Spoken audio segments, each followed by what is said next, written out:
23 का B part देखिए। If sine A minus B is 1/2, cos of a plus b is also 1/2, and we are given that जो a plus b है उनका सम 0 और 90 के बीच में है और a b से बड़ा है, तो एंगल a और एंगल b हमें यहां पर निकालना है। आप समझें किस तरीके से हम एंगल a और b निकालेंगे। इस तरीके का क्वेश्चन जनरली एग्जाम में आपका आता है, बस ये वैल्यूज यहां पर वो चेंज करेगा। यहां पर हमारे पास है साइन a माइनस बी।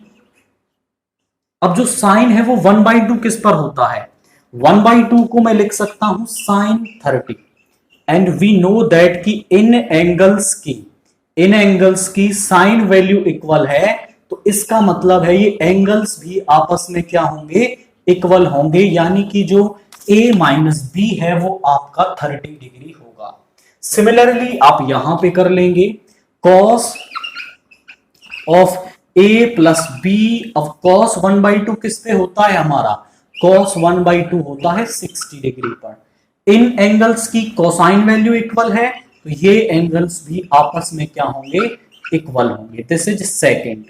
अब मेरे पास a और b में दो वेरिएबल्स की इक्वेशन बन गई है, linear equation and two variable बन गई। अब आप चाहें तो यहां कोई सा भी मेथड लगा लें, एलिमिनेशन, सब्स्टिट्यूशन, और a और b की वैल्यू मिल जाएगी।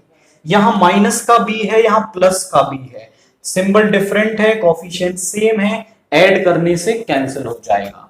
तो फर्स्ट और सेकंड को मैं ऐड कर देता हूं। a minus B is equal to 30 degree, a plus B is equal to 60 degree. यहां पे ये कैंसिल हो गया। Twice of a is equal to 90 degree, इधर ले आओ, a is equal to 90 degree by 2, that means a is equal to 45 degree. Now putting a is equal to 45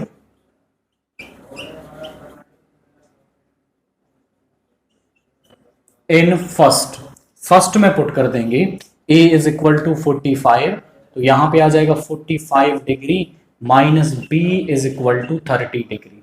इसको इधर ले आओ, b is equal to 45 degree minus का 30 degree is equal to 15 degree. तो जो b की value है वो मुझे यहां पर 15 डिग्री मिल गई है। a और b की वैल्यू निकालना कोई टफ टास्क नहीं है, अगर आप इक्वेशंस को करेक्टली बना लेते हैं, एंड जैसे ही आप इक्वेशंस को करेक्टली बना लेंगे वैल्यूज आपको मिल जाएंगे।